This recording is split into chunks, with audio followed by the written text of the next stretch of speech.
What's up mga ka-trends? Here's another update of the NY couple. Today, on Rose's activity, Rose's Pirban got released her OST from her new Lacorn, which is The Love at First Night together with her best friend Mark Prin.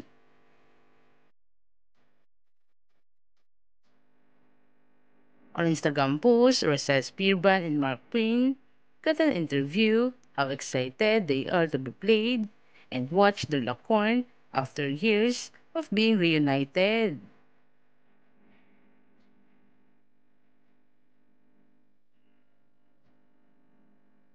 Rose's Pirban and Mark Prin was so happy that finally this year all of their fans will see the romantic comedy of them together aside their drama.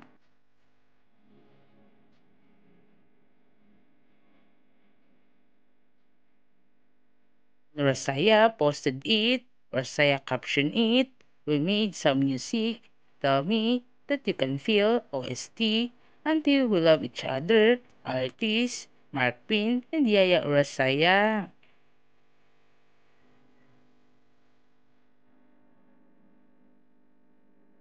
Rosa's Pirban and Mark Prin are look so cute being together, like they are couple for real.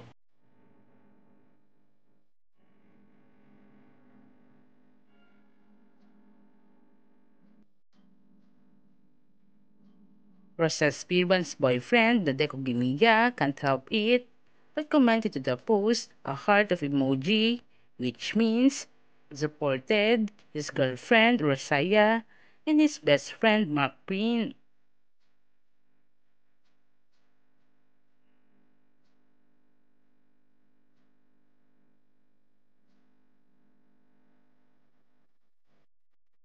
Nandek was also on the studio to have some practice his new song to be recorded.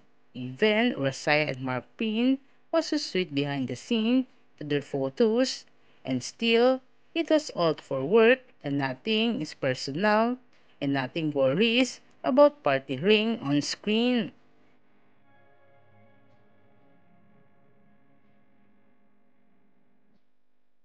Mark Payne was married to Kimberly Ann last year of November, and Nadek and Rosaya was engaged also last year on June 1, and by next year they were also getting married and starting to build a family, a new home, a husband and wife. Also, they're ready to have some boy and girl children.